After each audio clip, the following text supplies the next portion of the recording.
দালালের কষ্টটা তোমরা কারা কারা বোঝো আমি অন্তত জানি না, বাট আমি না দালালের কষ্টটা ফিল করার চেষ্টা করি। টিনা কিমার নামে কেস করলো, টিনা কেসটা তুলেও নিল, কিমা বেঁচে গেল, কিমার পয়সা গাঁট গচ্ছা সব সেফ হয়ে গেল, সেফ জোনে চলে গেল। কিন্তু দালালের নামে যে কেস হয়ে আছে সেই কেসটা এখনও পর্যন্ত কিন্তু উইথড্র হয়নি, বা এখনও পর্যন্ত কেস চলছে। দালালের কিন্তু ভালোই গাঁট গচ্ছা যাচ্ছে, বুঝতে পারছো? তার উপর ফ্ল্যাট নাটক করলো, অনেক কিছু করলো, ফ্ল্যাট কাণ্ড ঘটলো, অনেক কিছু হলো, পয়সা আর সেরকমভাবে ইনকাম হচ্ছে না। এবার সব বিক্রি বাট্রা, শখ পূরণ, আবার শখ চুলোর পাড়ে জলঞ্জালি, এইসব আর কি চলছে, এই সমস্ত পর্যায়ে চলছে। বাট কিমার দেখো, কিমার কীরকম, কিমা একবার বাচ্চার বাবাকে বিক্রি করেছে, এখন আবার কিমার তো চাটা অভ্যাস, কিমা আবার বাচ্চার মাকে এখন মানে আমাদের টিনাকে এখন টিনার হয়ে কথা বলছে। আর এটাও পরিষ্কার বোঝা গেল যে এবার টিনার ফরেই কথা বলবে, মানে এবার জমজমাট কন্ট্রোভার্সি আমরা একটা পাবো। টিনাও চাইছে কন্ট্রোভার্সি, তার উপর কি বলে, টিনা তো দয়া করলো, কিমা মাসিকে টিনা দয়া করলো। এবার কিমা মাসি তো তাহলে কি হয়ে গেল, টিনার কেনা গোলাম হয়ে গেল। কিমা মাসি এখন টিনার কেনা গোলাম হয়ে গেল। কারণ কেন, কিমা মাসি তো ঠাকুর ঘরে বসে টিনাকে ধন্যবাদ জানাচ্ছে, একবার বাথরুমে গিয়ে ধন্যবাদ জানাচ্ছে, একবার ছাদে গিয়ে ধন্যবাদ জানাচ্ছে, একবার রান্নাঘরে গিয়ে ধন্যবাদ জানাচ্ছে, মানে ধন্যবাদ জ্ঞাপনের শেষ নেই। মানে ছেড়ে দেমা কেঁদে বাঁচি অবস্থা ছিল কিমা মাসির। যাই হোক, তাহলে কিমা মাসি এখন মোটামুটি টিনার পা ধরেই পড়ে থাকবে, পাই চাটতে থাকবে কিমা মাসি টিনার, সেটা তো বোঝা গেল। কিন্তু দালাল তোর কি হাল হলো, তুই তো না ঘরকা না ঘাটকা। টিনাকে কিমা মাসি এত নোংরা কথা বললো, এত কিছু কথা বললো, এখন দেখ টিনার নিয়ে গুনগান গাইছে। আর তোকে কিমা মাসি যে কথাগুলো বলেছিল, তোর বোনকে, তোর মাকে, তোর দু বোনকে, তোর মাকে কোথায় না কোথায় বসিয়েছে, ভুলে গেলি সেই ভিডিও, কিমা মাসির ভিডিও? কী অবস্থা, আজকে তোর অবস্থা চিন্তা কর। তোর এখনও কেসই উঠলো না, কিমা মাসি যেমন করে হোক কবে থেকে, মাস তিনেক আগে থেকে টিনাকে তেল দিচ্ছে, ভিডিওতে টিনার নিয়ে ভালো কথা বলছে, লাইভে টিনার নিয়ে ভালো কথা বলছে। কিমা মাসির এই টিনাকে নিয়ে ভালো কথা বলাতে তো কিমা মাসির কত ভিউয়ার কিমা মাসিকে গাল দিচ্ছিল, মানে রেগে যাচ্ছে। কিন্তু কিছু করার নেই, কিমা মাসি তো আখেরে নিজের ভালোটা বুঝবে, তাই না? আজকে কিমা মাসির গলা থেকে কাঁটা নামলো, কিন্তু তোর কাঁটাটা তো এখনও বিধেই রইলো, তাই তো? তুই সুজাতাদির মতো মানুষকে দিয়ে স্যান্ডুর কেসটা না হয় রফা করিয়ে নিয়েছিস, কিন্তু এইটা এখনও পারছিস না সেভাবে করতে, চেষ্টা চালাচ্ছিস মনে হচ্ছে না ভিতরে ভিতরে। হ্যাঁ, কারণ ওই দিকের যারা দালাল ছিল তাদের সঙ্গেই তো তোর অনেক মানে রফা টফা হয়েছিল, মানে ফোনালাপ, বার্তালাপ, কথালাপ, অনেক কিছুই তো হয়েছিল। তো তোর যে গাত্রজ্বলন হচ্ছে সেটা তো পাবলিক ভালো করেই বুঝতে পারছে, তাই না?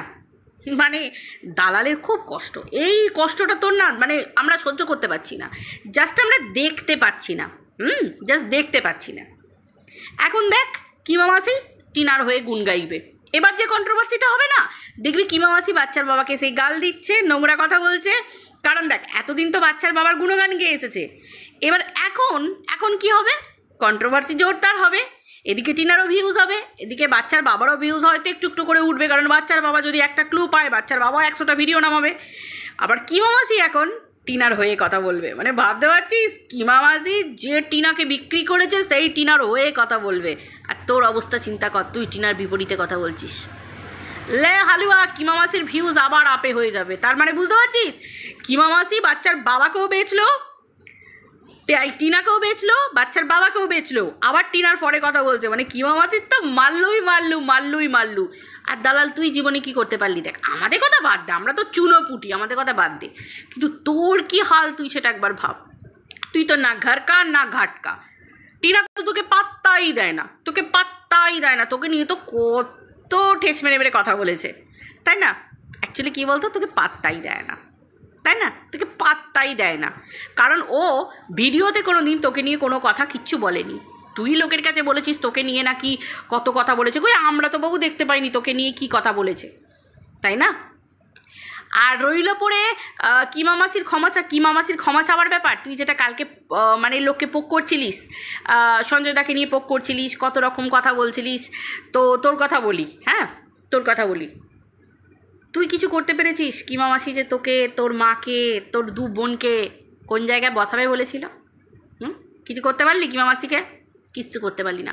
কিমামাতি সব দিক থেকে স্লিপ কেটে বেরিয়ে যাচ্ছে, আর তোর কপালটা দেখ, কি হাল দেখ একবার তোর।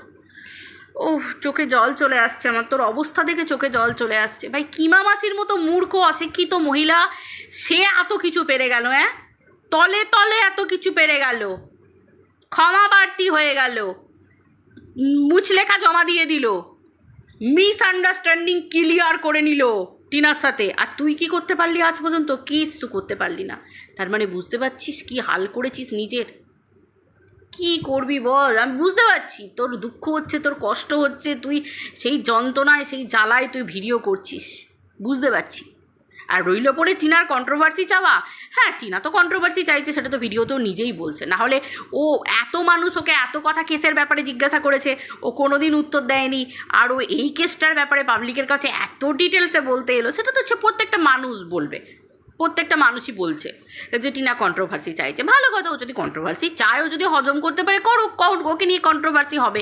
এবার মানুষের রুচির উপর নির্ভর, কে নোংরা কন্ট্রোভার্সি করবে, কে ভদ্রভাবে কন্ট্রোভার্সি করবে, সেটা যে যার নিজের মতো ব্যাপার, তাই না? আমরা যতটুকু দেখবো ততটুকু বলবো, তাই না? ও যেটা বলবে সেটা বলবো, পরিষ্কার কথা। তো তোর কি হাল তাহলে এবার চিন্তা করে। আমি ভাবলাম যে দালালের দুঃখে আমার কষ্ট হচ্ছে, আমি ভাবলাম আমি একটা ভিডিও করে সবাইকে জানাই। জানো তো বন্ধুরা, আমার ভীষণ কষ্ট হচ্ছে, খুব দুঃখ পাচ্ছি দালালের দুঃখে। দালালের দুঃখে সবাই 1 মিনিট করে নীরবতা পালন করো, বুঝলে? এরকম করে চোখটা নিচের দিকে নামিয়ে আমাদের পিটপিট করে 1 মিনিট নীরবতা, না 1 সেকেন্ড নীরবতা পালন করলেই হবে, হয়ে গেছে, পালন হয়ে গেছে নীরবতা পালন। চলো বন্ধুরা, ভিডিওটা এই পর্যন্ত রাখছি, আবার দেখা হচ্ছে পরের ভিডিওতে। সবাই ভালো থেকো, টাটা।